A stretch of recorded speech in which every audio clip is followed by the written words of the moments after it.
Who talks more trash? Coaches, players, or church folks? It's a real question. All right, everybody. What's up, and welcome back to Lance Listens, the show where we sit down with real people, hear real stories, and highlight the people who make our community what it is. Tonight's episode is a special one for me because this isn't just a guest. This is someone that I've known for such a long time, basically since I was in elementary school. And, you know, we've been here all throughout the way since we grew up. And now we're here, both dads, both fathers, and we're here to just tell stories, catch up, reminisce, and talk shit, more or less. So, without further ado, this is my man, Malachi Holmes. Welcome, everybody. This is a coach at East Penn High School for football, a father figure, like I said, and a great church leader in his community. And this is just someone that, you know, I am proud to call my friend. So, without further ado, man, let's just catch up. Yes, sir.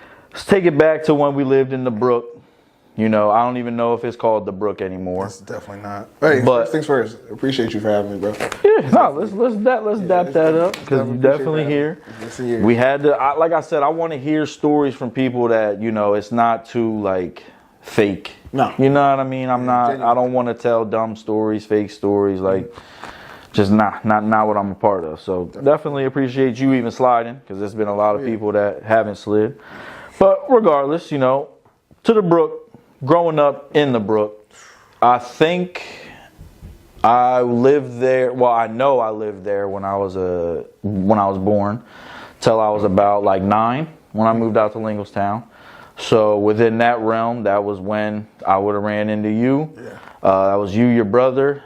Mm-hmm. There was a lot of shit. There was so many people in the Brook at that time. Jake Perry, Jake, Shaq was out there. Shaq, Kwani. Yeah. Kwani was, there was so many people in the Brook. That was a real neighborhood. Yo, that was, if it weren't for, I don't know if all of us would have taken sports as serious as we did if it weren't for the Brook. Because we were just in that melting pot of like, I'm going to be better than you. I got to be better than you. So we're going to get it. But I want to hear your perspective. So how was growing up in the Brook? Did you like the Brook? There were obviously things that I liked about just not even the Brook, but just growing up, you know, in that area, the Colonial Park area. Mm-hmm. Growing up there, it started off as a culture shock. A lot of people who don't know me, I grew up on the south side of Harrisburg, which I live now. But I grew up on the south side of Harrisburg. I was going to Foos. I was in the Harrisburg School District. And when second grade came along, my mom was like, all right, we're going to move you guys out there. I see what the future holds for you guys. Let's get you out into a better area. And that's when we got into the Brook. And did I like the Brook? At first, it was boring because at the beginning of it, I didn't know a lot of people. Like I said, I got there in second grade, so it was just like I had to meet new friends and stuff and just basically find a new identity in myself. Excuse me. But the Brook was the spot, though. After I got established and everything, that's where I started making new friends like you and Jake and everything. That's when everything started getting fun. Summers used to be fun. Going to the pool. The pool was lit. Going to the park. Park was always lit. It was definitely a fun place to be. It was a lot, man. I remember even just being small, going to the movie theater that was in the mall. That was always a big thing. Mm-hmm. And then you grow up and it's like, that theater ain't shit. The $2 movie. That is the worst movie theater you could ever go to. Yo, I went there to see X-Men, bro. And the movie cut out on us in the middle of the movie, bro. Yeah, nah. Yeah, see, it's not a good movie theater, but you make so much of it as a young boy. It's like, that was the shit. I can't wait to be able to go. You know, this weekend there's some, I don't even know what type of shit there was. Rocky and Bullwinkle, it might be out. We got to go to the Colonial Park to go catch that. Mm-hmm. Damn, that was crazy. So I guess when you moved over in second grade, were you already into sports? Were you already playing sports? Or did you just start to get involved with it at that time? I just started getting involved. The crazy part is I started with football, but I actually did not start with Lingelstown, actually. Okay. I started with the Paxton Pioneers. Yep. And it's crazy because like a lot of things matriculated in that. So me being there second grade, if I'm being quite frankly, Zayd was actually my first friend. If y'all know Zayd Esau, like he was my first friend when I got to Central Dauphin, and then me and Zayd ended up playing together at Paxton. Yep. And I forgot whose page I put it on. It was like who was your first hit like that introduced you to football, and I always say it like he was.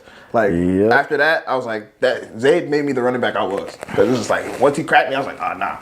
But I started with the Paxton Pioneers, and then after that, we moved over to Lingostown. Okay. My brother actually, I think my brother stopped playing at the time, so it was just me. And on that team is where I met. Who was my quarterback? Jake Nostein was my quarterback. Shit. And how old were you at this time? This is still second grade? Second grade. So I'm on the little Pee Wee team. Yeah. Coach Denson Wilson was my coach at that time. Damn. But yeah, we were pretty good. Like I was a little bodyguard of the team, the enforcer and stuff. So anytime somebody got hurt, I was like, all right, bet I'm popping one for a touchdown next play. Yeah. All right, bet. But that's how it was, honestly. Like, let me go back actually, because I didn't start Smurf at. I started Pee Wee at Lingostown. Smurf was at Harrisburg. I was at Harrisburg with Smurf, and that's when I was playing with Drew. Okay. Me and Drew, and I think Lantis were on the same team on that. Damn. Yeah. Okay. But that was before I even knew them. Yeah. So, yeah. So then that's when we came over, did Paxton, and then I went to Lingostown. Yeah. That's crazy. Mm-hmm. I would have never expected that path. I think. Yeah. But I did do Paxton in the last episode. Even that's where I played basketball. Mm-hmm. So I just kind of stayed in that funnel and definitely was a pioneer before they changed to didn't they change to something kind of right after we grew up, like the Panthers or something, the Paxton? So East has the actual Little League team now. I just don't know when they changed it to that. That's crazy, yeah. Nah, because I know they got rid of the Pioneers because I fucked with being the Pioneer. That was hard, bro. It was a good team. And then even with that, it wasn't only football. I played basketball too. So I was in the little rec leagues, and our games used to be at Lingostown Elementary School. Is that the one right beside the middle school? Yeah. That's where it was. We used to have it. And Christian Coyo, I think his dad was my coach. That's wild. So, that was the Lingostown rec league. Yeah. Okay. Yeah, our John, the Paxton was we played at E.H. Phillips Elementary, or we would play at Southside. Honestly, we would. Then the Rutherford Youth Center, the RYC. Shout out to the RYC. That was. Damn, I didn't even mean to take it back to the Paxton, but you just brought up that shit hit like someone who just cracked their back and the acid just oh shit, that's what just happened. But the RYC days, holy hell, that was Madison Square Garden. That was early Madison Square Garden right there. That was wild. The comp in any sport. The comp in any sport was crazy at that time, bro. I just think that class, that melting pot, I keep saying that, fuck that word. Our generation right there, I would say between, 10 or 11 to 15, 16? Of class? Yeah. That's exactly, that's literally what I said on the last episode of South the Mud. We literally, that 2010 to 2016 is just... crazy. Growing up with that, it was even how my man Face said, there was no ducking, no smoke. You knew right then and there if you were good or if you weren't good. Yep. It was exposed every game, or it was you're showing signs of getting better every game. That's how it was. It was sink or swim in that league. But very, very grateful to have grown up around so many athletes, man.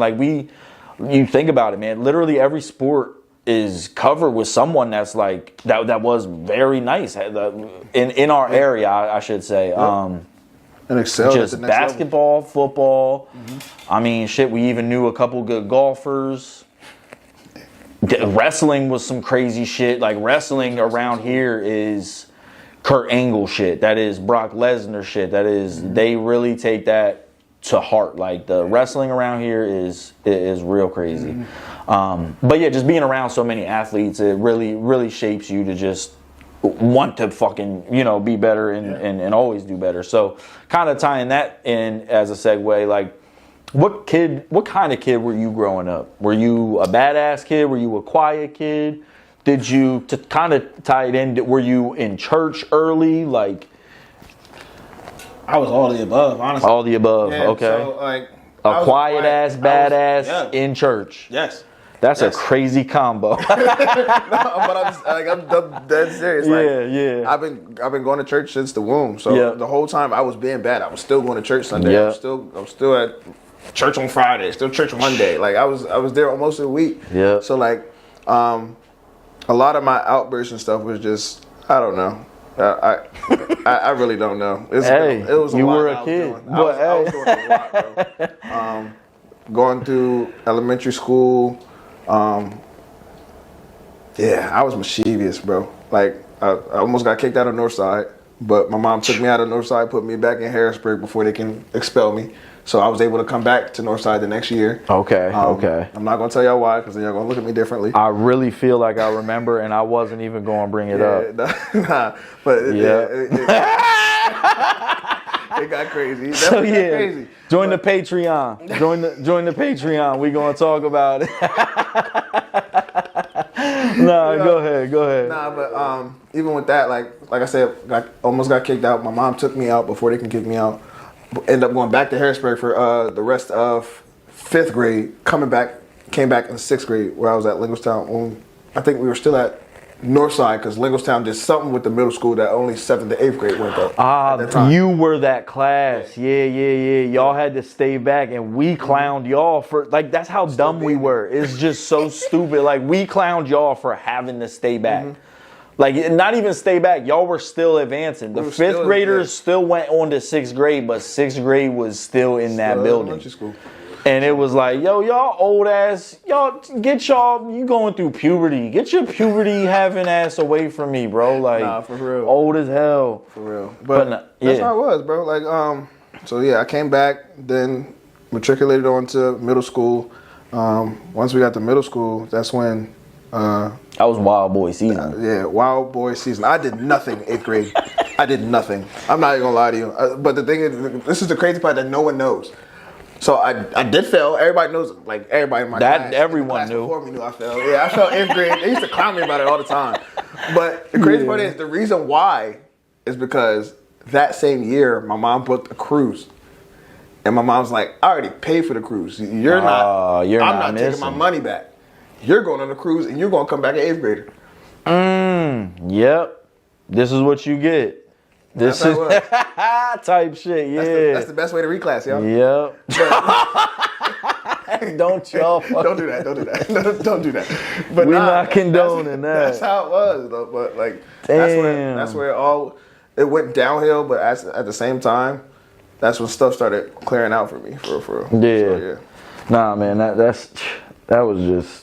Yeah. Lincolnstown was a wild middle school in itself. Oh my goodness. Y'all used to annoy the heck out of me, bro. That was just a wild. We could make a whole episode on the Lincolnstown middle because that was really something different. But just to get back on track, so what is something that I guess that would be something. Is there anything else that people who do know you or people who don't, like, is there anything that they would be surprised to learn about, like, young, like, I'll say young as in, like, you know, prior to the age of, like, 10? Not necessarily middle school, but, like, any crazy shit? You ever shit the bed? You ever, like, go on an airplane and, like, shit? Nah, no shit? I never really did no crazy stuff like that. A lot of people have things, like people that graduated with us, and honestly, the people that graduated in the class I was in before I failed 8th grade, a lot of people didn't know, like, I was heavy into music.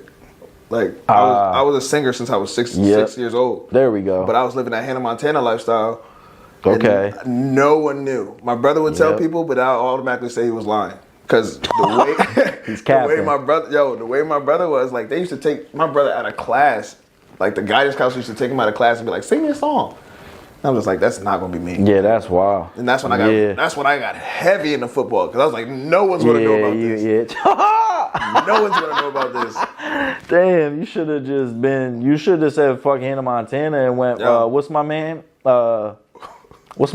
High School Musical, but football edition. That's what you should have did. Yeah, that's what you should have did. You should have went the High School Musical route, but football edition. Pause. Man, bro, So I guess, fuck. At this, you didn't. Did you? I'm trying to think, because I know you went to Lincolnstown Middle, but you definitely were not a Ridge boy. You did not. You weren't in Laurel Ridge with us. Nope. Were you still out Colonial Park all that time? That whole time, I lived in the Brook until, I want to say until my brother graduated, but I don't want to say that either. I moved like 3 different spots when I was living over there, so like, it's all cloudy with me. Yeah. So, but I was over there. Yeah. That whole time, that area.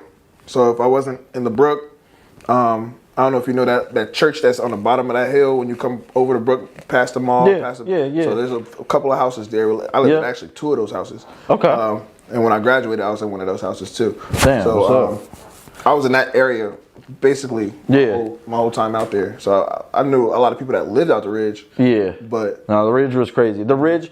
I only brought that up is because it really felt like a adolescent version of the Brook, because it was different characters, but same characters. Like, it was different. We had Jake Perry. Jake Perry was out there before I moved out there. So even from the Brook, Jake Perry was in the Brook. He moved out to Lincolnstown. Then my family followed suit. And then I think Drew Scales was already out there. So he was already out there. Michael Carabello, strong-headed ass, Incredible Carabello. Hulk, curly-headed, you bitch. I can't wait to at you in this. Because his handshake used to hurt. He's a hoe. I hate him. Yo, and I mean that with love, Mike, because you still strong, and I don't want you to put me in a headlock and permanently put me in that dirt now. But I just remember one day, Mike, I'm gonna have to go reminisce right now. You might know, you might not know, but yeah, playing football, free for all. Justin Jones, he's here, so I'm gonna have to tag him in this story. He's gonna bug when he fucking hears me telling this, but you know, we playing free for all. Y'all know how that go, and we're playing in a small ass field. When I say a small field, it's small as hell. Maybe 10, 15 yards. Oh. Maybe 10, 15 yards. Like length. No room to move. Yeah, no, nothing. So there's no ducking, nothing. It's just you're either getting shook or you're about to get fucked up. Now, boom, I forget what happened. Might have been a dead ball, John, where I threw it up. You know how it be. You just throw that John up. Whoever catches it, it's their turn. Boom, boom, boom, boom. No one caught it. That John lands like here. Now, when it lands here, there's someone's window to their crib right in front of me. I'm sitting here like, I'm not picking that joint up. I'm not picking that up because I know what's about to happen. I'm not picking that up. And no one's trying to pick it up. We got, like I said, we got Mike he's fucking, what's the word I'm looking for? Puppy guarding. He's puppy guarding me, bro. Like, the ball is here. He could pick it up. Strong-headed ass. Why didn't you pick it up? So you, He's getting angry. Yeah, I got pissed. PTSD. You strong as shit. So look, I'm just sitting there. I'm looking around. I'm like, y'all not finna. I act like, oh, all right. I try to get a running start.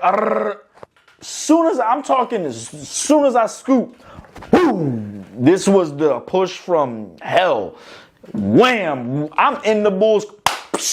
In the crib. I'm in the crib. What's up? What we watching? What you ordering? Ch-ch-ch-chia. That joint was on the commercial. I'm saying. To remember that. I'm saying I'm in the crib.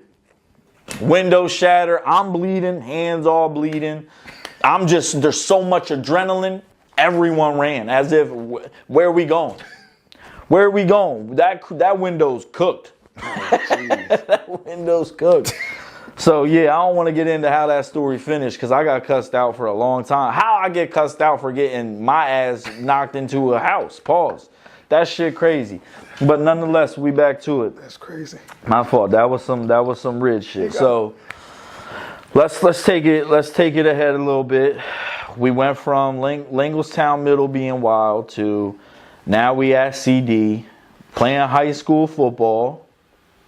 I mean you. I'm not me. I did not do that. I was a hooper. But yeah, you're playing football now.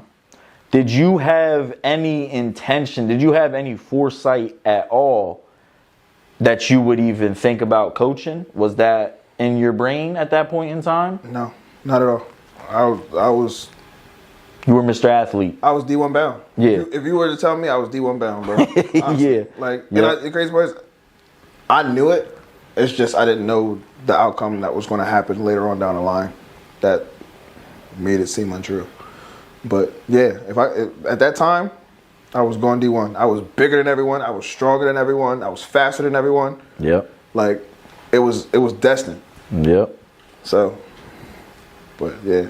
And so when you, I guess, after high school, because I think you started coaching pretty fairly like recent after high school. It wasn't like you. It's crazy because my first time coaching was my senior project. Oh shit! I coached for my senior That's real. project. So, and that's where I met the coach that I coach for now. Ah, okay. So yeah, it was my senior project. Me and Joppy both decided to coach for our senior projects, just because it was easy. Yeah. And it was just easy to do. So, and I knew it was going to be easy. I knew people were going to take me well, just because first things first, I played. I can't even say I played in the state championship game, but I did. I was on the kickoff team. You were there. So I still matter. You got the ring. Yeah, I still got the ring. But You got the ring. I was starting What's running the back name? my senior year. Huh? What's my man's name? Because now I'm gonna have to start calling. Yeah, Swaggy P. He got the Swaggy P ring. Nah, Well, bro. go ahead. Nah, bro. Nah, I was on kickoff team. Kickoff team matters. Don't let nobody tell you that, bro.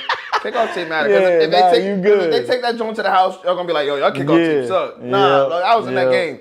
And don't get me wrong, our kicker was kicking touchbacks every single time, but still. Oh yeah, I was the on boot. the kickoff team. That was the iron leg. Yo, Casey. The iron leg. He had a crazy leg. Yeah, that was wild. Yeah, like, but I had the resume to be the coach, to be a coach already in some way. I knew I wasn't gonna be no head coach, but to teach the things that I wasn't taught. But you probably get that later. But. That's what I guess was gonna ask next is when you are coaching, are you, and I understood that you're not the head coach, but even with the role that you do have, are you still like assuming a role that is more than just a coach? Are you trying to tackle certain things outside of the, like the curricular that is a coach? So that's crazy because a lot of people don't know. I'm also the head middle school track coach. So not only am I the running backs coach at East Pennsboro, but I'm also East Pennsboro Middle School's head track coach. That's what's so up. I do, in a sense, have head coach experience. I've been doing it for 5 years now. Yep. So it's crazy because like my first year coaching, I started out as a receivers coach. And that, like, I didn't know anything about receiver. I just know how to get open. Like, I would go on my phone, look for drills, and I'll bring it to practice and then run them things. But that first year, we were a completely running team. When I say we ran, I mean we ran 98% of the So it didn't really matter. You could not do any wrong. No. Yeah. So after that, the running backs coach that was there ended up having to go because of some family issues. So coach was like, I want you to be my running backs coach. You have the resume. I'm still a fan of how you were running back in high school. Like, I want you to bring whatever you can to my team. So I was just like, all right, bet. Like, but all in that, my first year as a running backs coach, actually, I'm gonna say like my first 2 years as a running back coach, it wasn't running back I was teaching. It wasn't. I was teaching character. I was teaching how to be a good teammate. Like, cause I had two phenomenal running backs my first 2 years. So my first year as a running back, I had my boy Cyril Burgos, who actually is one of the trainers with Jawan Trism right now. Okay. So he actually ended up going over to Westchester and playing a little bit. Man, I probably to this day can probably still run a 4.3. Like, Bull's a jet. Yeah. Mind you, he probably as big as me right now. But I had him, and then I had my young boy, and it's a full-term moment because I coached his brother. His name is Devin Shepard. I had his brother Dustin when I was doing my senior project as one. Yo, Dustin, there's a lot of them. The family. That's a family. Yeah. I remember them when they were. Yeah. Yo, they were in the brook.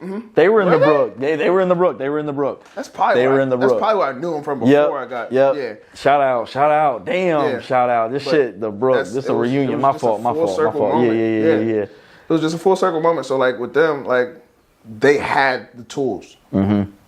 It's just they didn't know, and it's not a knock to them. They didn't know how to overcome adversity. Okay, Yeah. I was supposed to get the ball, but I didn't get the ball, and now I'm pissed. Like, how do I? So it's me to come in to encourage them. Being like, for the most part, they had it. They had it all together. I couldn't really teach Cy how to be a running back because all you had to do was give him the ball. He's busting outside and busting it for 90 yards. That's literally how it was his whole senior year. His whole crazy. junior senior year, he would take the ball and go. Devin was just an athlete, but he was a pound. We had a flash dude, and then we had a ground and pound dude. And that was Devin. So it's like that's how It's it a was. good combo though. Yeah. To But be like coaching that. as time went on, I started coaching. I got a kid named Jason Gossard. Shout out to him. He's actually he don't play football anymore. He actually goes to Tennessee just as a student. That's how it's crazy. East Pittsburgh kids, they go far. I have a kid in Tennessee. I have two of my old running backs that go to Tennessee, and I have one that's at Ole Miss. Damn. Like they go far. Yeah. But that was Got out the of first. That was JJ was the first running back I made. Okay. Yeah. I made everything that he did came from me coaching him how to be a running back.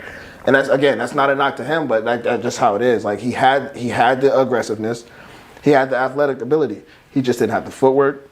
He had the ball security he can catch. Like he had it, but he was raw. So that was the year I actually had to coach like the running back position, which is crazy because when I was in high school, I had a running backs coach. You can ask me if he taught me anything about being a running back. No, he didn't.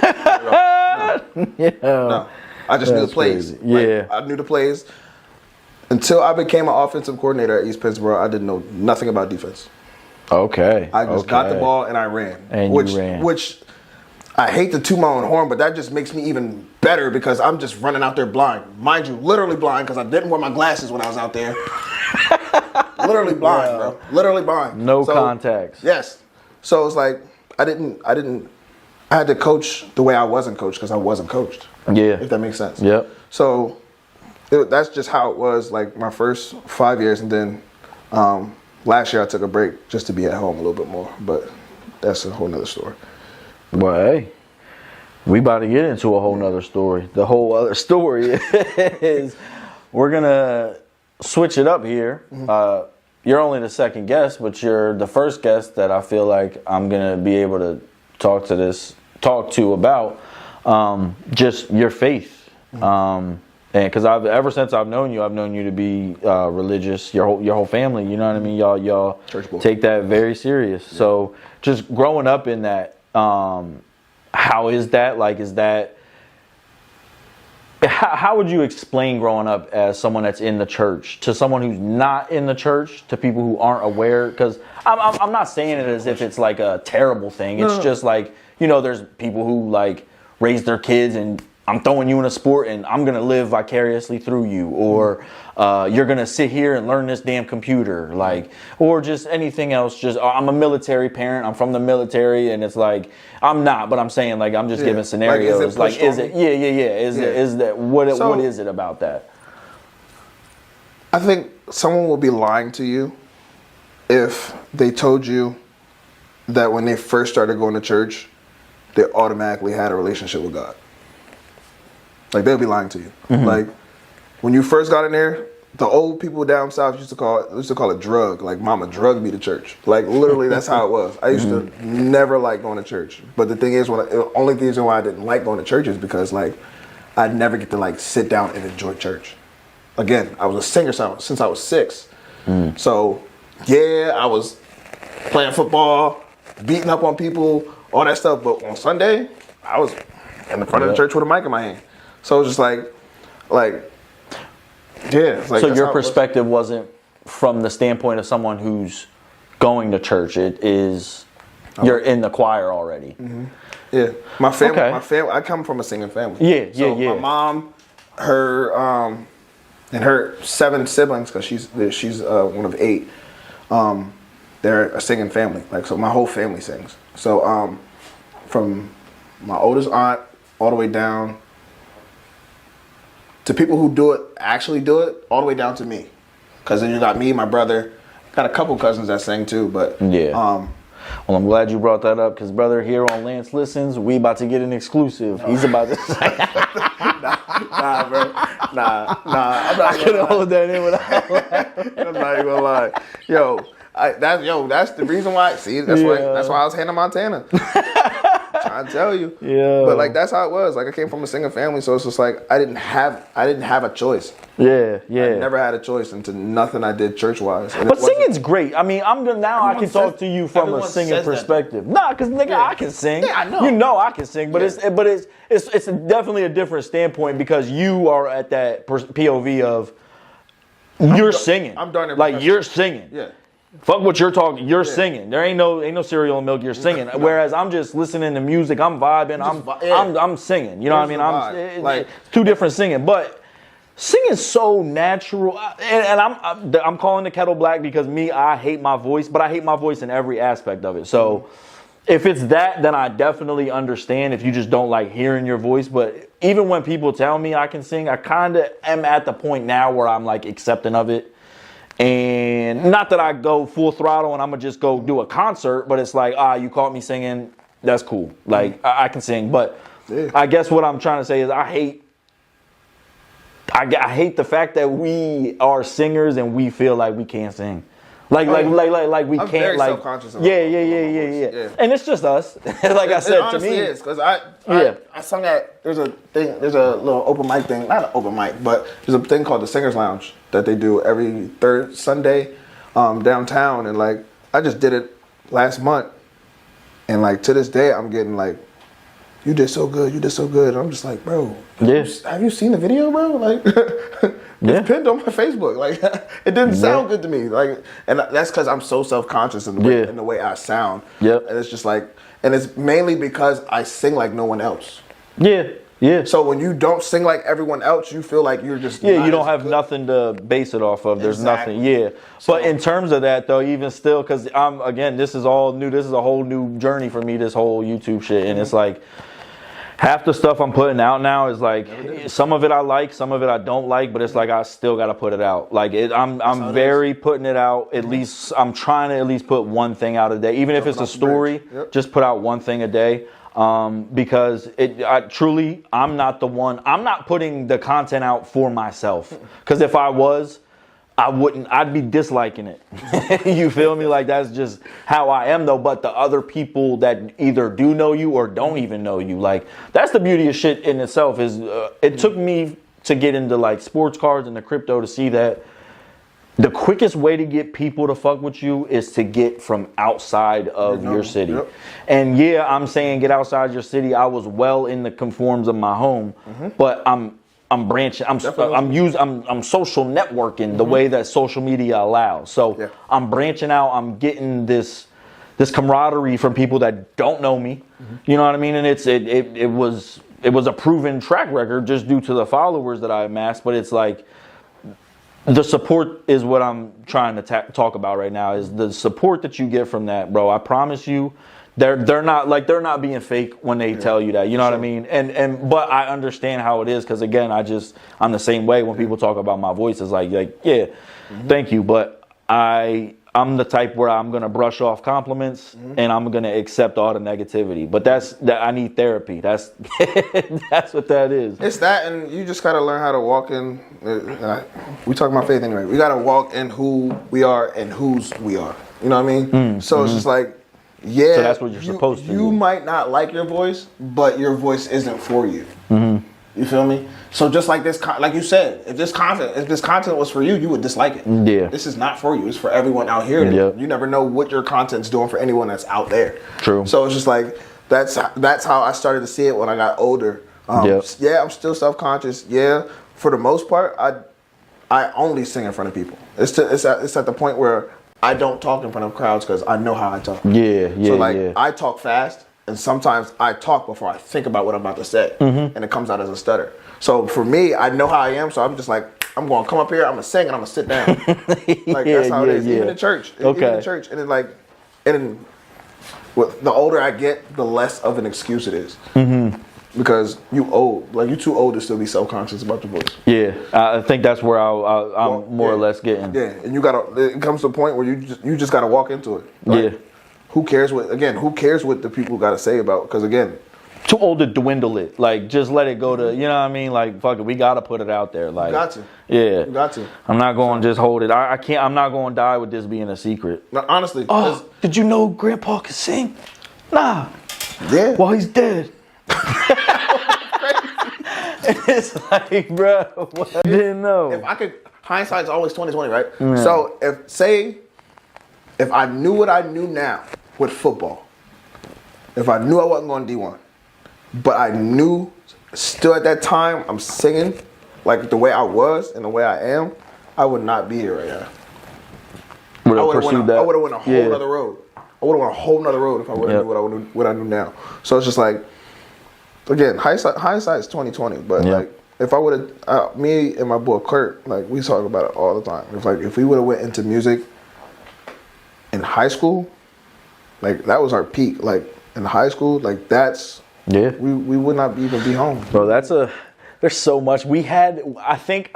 I know I keep jumping. We started talking about faith and shit, but this is great conversation. I do like this because I think that we are in this weird time frame where, like I said, going from that graduating class of 2010 to 2016, you talk about those years, so many opportunities in almost every avenue that you could have went. Literally, you like.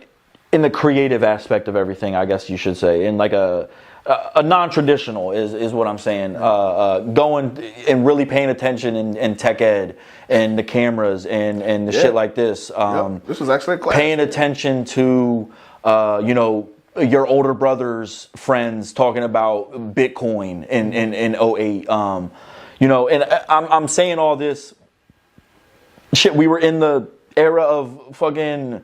We had LeBron, Melo. We were alive for their rookie years to buy their trading cards. How we know? But I'm saying, like, just the thought of going back. There's so much that we could have possibly just stumbled into, and it would have just been great. Yeah, and it would have been and it would have been perfect. You know what I mean? But there's so many things like even with the cameras, I love tech ed. I always wanted to be the person on the news, like as the morning announcer dude. It's crazy to see me doing this now, thinking about that. But just shit like that is. I only said that because.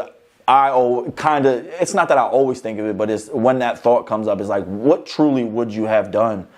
Just knowing now, I would have just went into so many different, business related avenues that had nothing to do with basketball.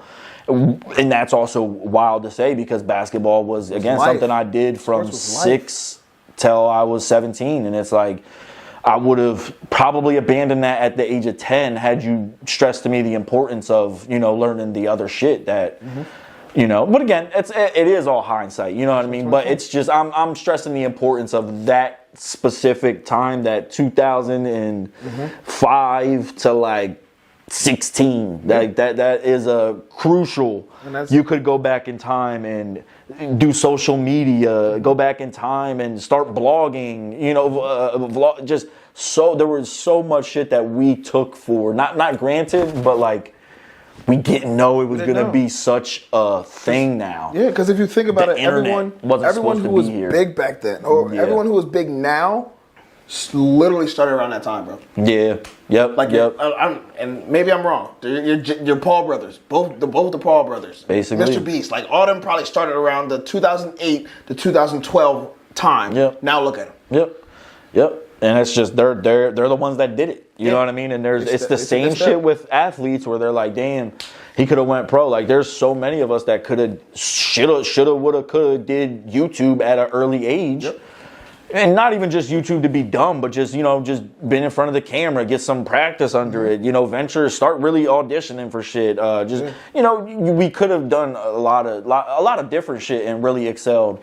So just shout out to that whole era of life. I did not mean to take it from the faith to life. But it stayed into it though, because it's all ties. Like it all ties at the end of the day. So I definitely, you good. But all right, so I don't want to move too fast. Okay. But I do want to shift into I guess, fatherhood. So, father to father here.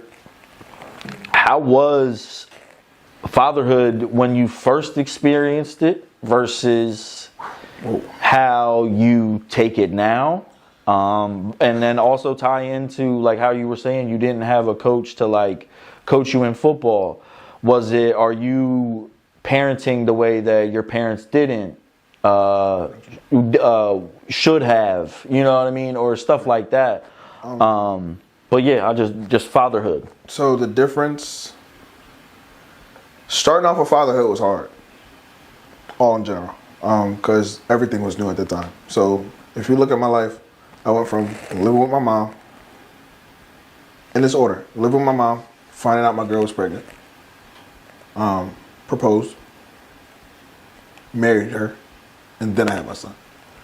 So, like, not only am I new to a household because I just moved in with me and my wife moved in together. I'm new to being a husband, and I'm new to being a father. Yep. All at the same time. Yep. Literally all at the same time. Life changing shit. Yeah. So all it's like, at once. So it's like, and shout out to my wife. I love her to death. But it was new. That whole period was new.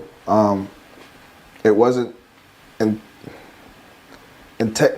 technicality, like in technical reasons, my son wasn't my first child because I ended up, not legal, but I ended up adopting my wife's daughter by the age of 1. So like once me and my wife started actually dating and getting serious, I took her daughter under my wing. Like that's my daughter. Like to this, like will always be my daughter. Dad's out of dad. I'm not even gonna get into that, but like my son was technically my first son. He was my first child, but in a broader aspect, he was my second. So being a father to a boy was different. I already knew a girl. I was my daughter's dad for 4 years when my son was born. So being a dad wasn't new. Being a dad to a boy was. Yeah. Now, was that easy? No, because I did not have a blueprint. My dad was in my life, but to say my dad raised me completely through my life, I would be lying. Is he in my life now? For sure. And I'm not going to say he was completely out of my life because my dad showed up to a lot of things. He showed up to football games. He showed up to my graduation.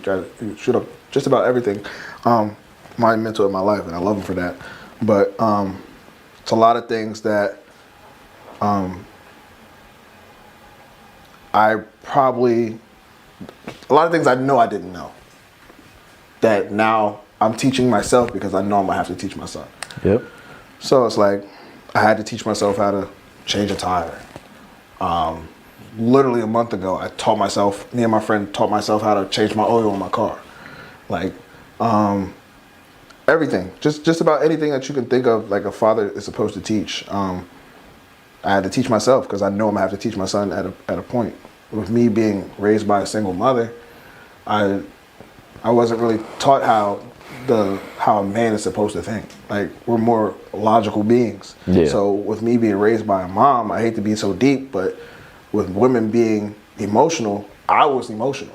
Yep. So I would lash out, I would cry over small things. I was very emotional, and like to the point where like I had to teach myself because I see it in my son now. So it's been a journey. Yeah. Especially since now I started with 1, now I have 3. So now I have 2 girls and a boy. Okay. I got a 9-year-old, 4 going to be 5 on June 18th, and a 3-year-old that just turned 3 in February. Shout out to you. All my pride and joys, man. All my pride and joys. Wouldn't trade them for the world. But yeah, fatherhood, it was definitely different. But I love it. I love it. I love it just as much as being a husband. No, that's what's up, man. Because shit is just, we in a state of just, the state of baby mom, baby dads is crazy out here. Well, you gotta. So it's a wild conundrum in itself. A lot of people wouldn't like my viewpoint on stuff like that, though. I'm not gonna lie to you. Shit. Like, Because I know there's a few of us there's a few people I know that they're not with their baby mama anymore, and it's for a lot of reasons. I'm not going to dog nobody for it, but it's just like, for me, like, you have to fix it. Like, and this is not me. This is not no freaking spiel that I'm trying to do with you, but like, no, this is real. It's real talk, because it's like it's a lot that your child is going to miss on. Is going to miss on just because y'all didn't want to see eye to eye. Yep. And at the end of the day, it's teamwork. Yep. No, whether you're together or not, it's still going to have to be teamwork to raise that regardless, child. But it's like they see everything. Yeah. So all the miscommunications, all the arguments, all that, they see it all. They see how you respond to her. They see how she responds to you. Like, you know what I mean? And that's even with me as a married man. Like, my kids see it. So that's why I'm very much so, in a lack of better words, I'm non-confrontational when it comes to being around my kids, because that's stuff I don't want them to see. Mm-hmm. Do I want them to see how we communicate when things are going tough? Yeah, but they're not going to see me yelling at my wife. Yeah. They're not. Oh, for sure. Yeah. So, because at the end of the day, they have to respect her, and they have to respect me. Yep. So if they see me talking crazy to my wife, I shouldn't be mad if I see them talking crazy. Like, you know what I mean? No, exactly. So because it's just in some way, like, if pick wisely. That's all I'm saying. that's how it has to be. You gotta pick wisely. Yeah, it's cool. Sex is cool. Like, we all love sex. We men. He said it's cool. But at the end of the day, bro, cool as fuck. You literally gotta dot every I and cross every T. You know how cool I am? I have sex. That's how cool I am. Yo, but like, nah, seriously, like, you gotta dot every I and cross every T, because real quick that I can become a freaking, what is it called with the dot and the apostrophe at the bottom? That's a division sign. That too. Yeah, I don't even know what you said, but that's the only thing that came to mind. No. Yo. That's a bar, though. That's a division sign. That's a bar.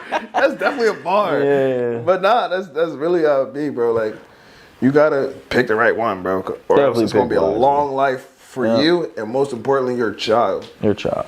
And it's fatherhood. Oh, it gets crazy. Especially in this era, man. This is, so as much as I like to talk about how great our shit is, it's like, man, I don't know how this is finna be, you know, just in this era of them growing up. These kids are crazy. It's wild. But it's pandemic kids. So, just a couple quick things to wrap it up here. I'm not gonna do a quick wrap up. Pause. But so let's start talking about just, I guess, legacy, and we could rapid fire this, because I think I still have a couple at least, you know, 2 more reflection points. So just legacy. What does legacy mean to you, and what is the legacy that you want to, you know, pass down to just life in itself? Just when your time is up, this is what they would say about Malachi. That's crazy, because that's one of the main things my mom used to teach me when I was coming up in school. She was like, no matter what you got, there's only going to be one thing you leave with, and that's your name.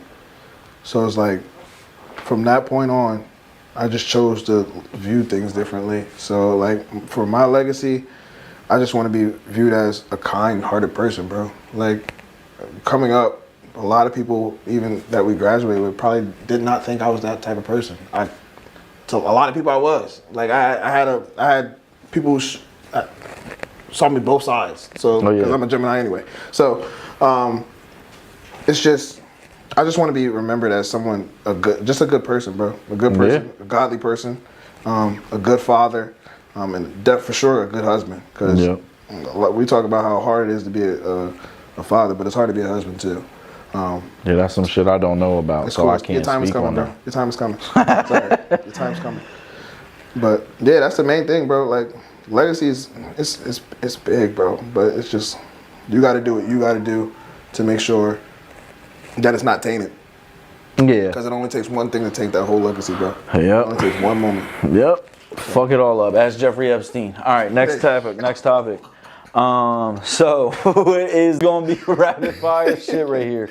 Rapid fire.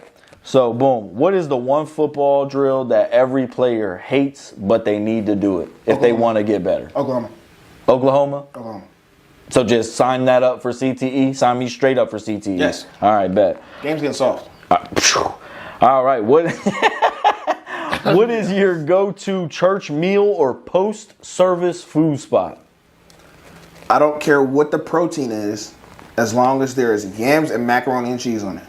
Yams and mac and cheese. And they have to touch. They have to touch. The yam You're juice, not a separated... The yam juice got to get in the mac and cheese, bro. All right, I feel you. All right, now, what is one thing that your kids do that always makes you laugh? So my kids are in the Michael Jackson phase. Here we go. And my son is going crazy. Yeah. Crazy. Be like, look, Dad, look what I can do. It does the lean from Smooth Criminal and almost falls on his face every time. Shout out to kids, man. Yo, my kids are hilarious. All right, now, who talks more trash?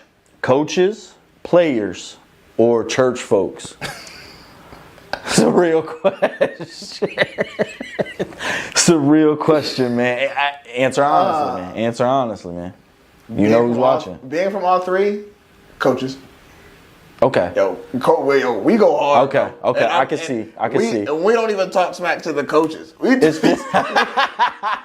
that man on the sideline, I'm talking crazy to him. I'm sorry. That's just how I am, bro. That's just how I am. Run this way again, I bet you somebody crack me. Like, that's just how I am. All right, so then who was the better athlete growing up and why was it Lance? How we going to determine that? How many sports did you play? I was very good at hoops. Very good at hoops. Is that it? You could sign me up for volley. I mean, what was I good at, or what? I was good at every sport you put me in front of. What sport did you play? Hoops. Okay. I'm very like the and look, you can go all the sports you played, not just what you were just good at. All right. Like all the sports, run them all. No. Because I was good at a lot, but I was like, nah, it's not hoops. I'm not doing it. You feel me? It was strictly hoops. I'm not gonna lie to you, brother. Strictly hoops. I might got you if it's strictly hoops. I don't know, man. Nah, because not only was I like that in football. I don't know about that. We're going to go into the archive. I went to station track. We're going to go into the archive. So that's two different sports. I was lazy. That's your fault. You're helping my argument, bro. You're helping my argument. You're literally helping my argument. So that's two different sports I was at the state level in. All right. Let's not even talk about now, because I'm like that at bowling. I'm ambidextrous. I can bowl. Chill out. I just started spinning that hoe. Chill out. I I just started spinning that hoe. Like that. All right, keep going.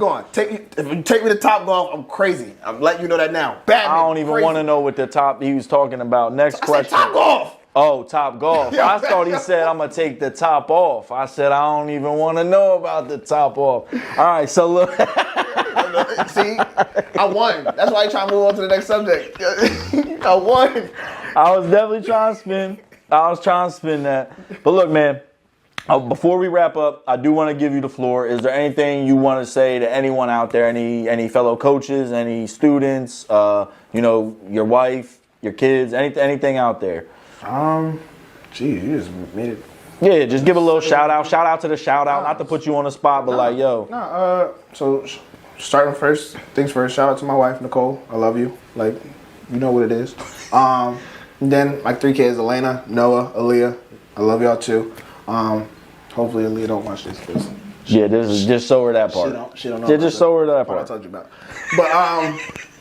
But other than that, to any kid out there playing sports, do your research.